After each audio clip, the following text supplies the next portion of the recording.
बिस्मिल्लाहिर्रहमानिर्रहीम। ये जो हमारे लेक्चर सीरीज़ थी प्रोनाउन की, उसका जो है वो 5वां लेक्चर है, जिसमें हम आज रिलेटिव प्रोनाउन को समझने की कोशिश करेंगे। पहले हम इसकी डेफिनेशन देखते हैं। रिलेटिव प्रोनाउन होता क्या है?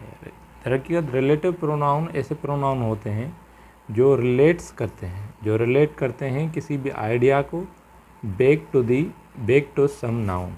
ये क्या कहते हैं? ये ऐसे प्रोनाउंस होते हैं जो एक आइडिया को जो है वो रिलेट करते हैं बैक टू सम नाउन। जैसे कि फॉर एग्जांपल देखकर समझते हैं। For example, the man who is honest is trusted. एक आदमी जो सच्चा है उस पर ट्रस्ट किया जा सकता है। अब यहाँ पर देखें, मैंने ये लफ्ज़ जो है वो हु का इस्तेमाल किया है। ये एक क्या है? ये एक प्रोनाउन है। प्रोनाउन की कौन सी किस्म है? ये जो है वो रिलेटिव प्रोनाउन है। अब ये रिलेटिव तो प्रोनाउन है, तो इसकी डेफिनेशन के हिसाब से तो इसे किसी ना किसी नाउन के ऊपर जो है वो रिलेट करना है, बैक टू सम आइडिया के ऊपर जो है वो बात करनी है। तो ये किस चीज़ के बारे में बात कर रहा है? जब हम इस सेंटेंस को स्टडी करेंगे तो हमें समझ में आ जाएगा कि द मैन, ये जो सेंटेंस में एक जो है इसका क्या है? सब्जेक्ट है। सब्जेक्ट जो है वो एक क्या नाउन है। द मैन एक नाउन है, कॉमन नाउन है। तो द मैन हु, अब ये जो हु है ये द मैन के बारे में जो है वो बता रहा है, उसको क्या कर रहा है? वो उसको रिलेट कर रहा है। तो इस ऐसे प्रोनाउंस को जो किसी भी नाउन्स को रिलेट करें उसको क्या कहते हैं? रिलेटिव प्रोनाउन कहा जाता है। रिलेटिव प्रोनाउन बहुत सारे हैं और मुख्तलिफ़ जगह यूज़ होते हैं, जैसे कि हु, हुज़, हुम, व्हिच, हुज़, वाट, दैट। ये जो हैं वो मुख्तलिफ़ मानी में जो हैं वो इस्तेमाल होते हैं, जैसे कि जो की मानी में, जिसका की मानी में, जो कुछ, जिनका, जिसका, इनकी जो है वो मानी में जो हैं वो इस्तेमाल होते हैं। आज जो है हम जो हैं वो कुछ जो हैं वो ख़ास जो हैं वो रिलेटिव जो प्रोनाउन हैं उनको स्टडी करेंगे, उनके यूजेस जो हैं वो समझने की कोशिश करेंगे। उनमें जो है पहला है वो हु जनरली जो है वो पर्सन्स के बारे में जो है वो यूज़ किया जाता है। जैसे कि मैंने यहाँ पर पहला एग्ज़ाम्पल लिखा है। समटाइम्स जो है वो हु जो है वो एनिमल्स के बारे में भी यूज़ होता है। समटाइम्स, उमूमन तौर ये नहीं यूज़ होता, समटाइम्स ये यूज़ होता है। जैसे कि there lived a lion who was very old। वहाँ पर एक जो है वो शेर रहता था, वो जो है वो बहुत बूढ़ा था। लायन और हु, लायन एक जो है वो एक नाउन है और हु जो है वो इस लायन को जो है वो रिलेट कर रहा है, तो इसे हम क्या कहेंगे? रिलेटिव प्रोनाउन कहेंगे। उसके बाद हमारे पास आ जाता है हुज़ जनरली लिविंग थिंग्स के बारे में भी यूज़ होता है और नॉन लिविंग थिंग्स के बारे में भी यूज़ होता है। ये जनरली किसी भी चीज़ की मिल्कियत ज़ाहिर करने के लिए यूज़ होता है, या किसी भी चीज़ के बारे में उसकी पोजीशन के बारे में बताने के लिए भी यूज़ होता है। जैसे कि देखें, he is the man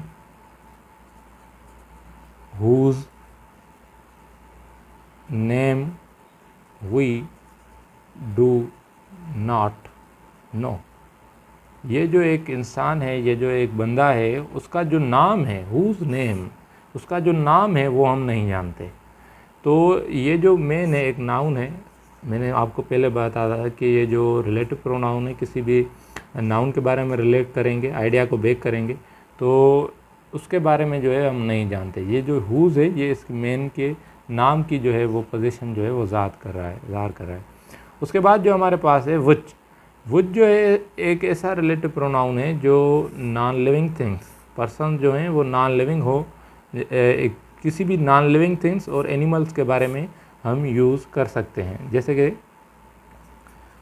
the movement which is lost forever। अब जो हमारे पास जो है यहाँ पर द मूवमेंट, एक मूवमेंट के बारे में जो है वो बात हो रही है। मूवमेंट एक क्या है, नाउन है, और वो क्या है, उसको क्या कर रहा है, रिलेट कर रहा है। यहाँ पर वो क्या कर रहा है, उस मूवमेंट को क्या कर रहा है, रिलेट कर रहा है। तो इसका जो इस्तेमाल है एक नॉन लिविंग थिंग्स के बारे में भी होता है। और एनिमल्स के बारे में द हॉर्स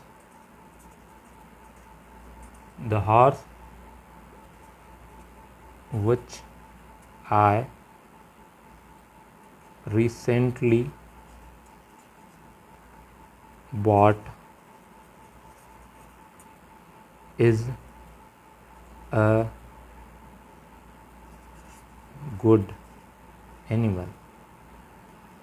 एक जो हॉर्स है वो मैंने जो रिसेंटली बाय किया था, वो जो है वो एक अच्छा जानदार है। अब जो है हॉर्स है उसको यहाँ पर वुड जो है, वुड जो लफ्ज़ है वो क्या कर रहा है, रिलेट कर रहा है। तो वुड जो है वो नॉन लिविंग थिंग्स के साथ भी और एनिमल्स के साथ भी इस्तेमाल किया जाता है।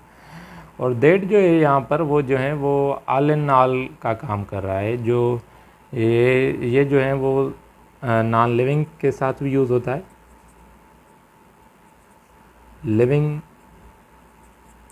पर्सन्स के साथ भी इस्तेमाल होता है, और एनिमल्स के साथ भी इस्तेमाल किया जा सकता है। इसका दैट जो है वो सारों पे अप्लाई किया जा सकता है। जैसे कि my sister that is in Lahore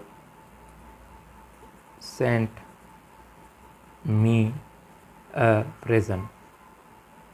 मेरी जो बहन है वो जो लाहौर में है, उसने मेरे पास जो है वो एक तोहफ़ा भेजा है। तो माय सिस्टर जो है एक लिविंग थिंग है और एक पर्सन के बारे में बात कर रहे हैं, तो उसके साथ भी हम क्या है, दैट इस्तेमाल कर सकते हैं। दैट जो है वो सब चीज़ के बारे में इस्तेमाल हो सकता है। विच के बारे लिविंग थिंग्स और एनिमल्स और नॉन लिविंग थिंग्स के बारे में भी इस्तेमाल हो सकता है। शुक्रिया।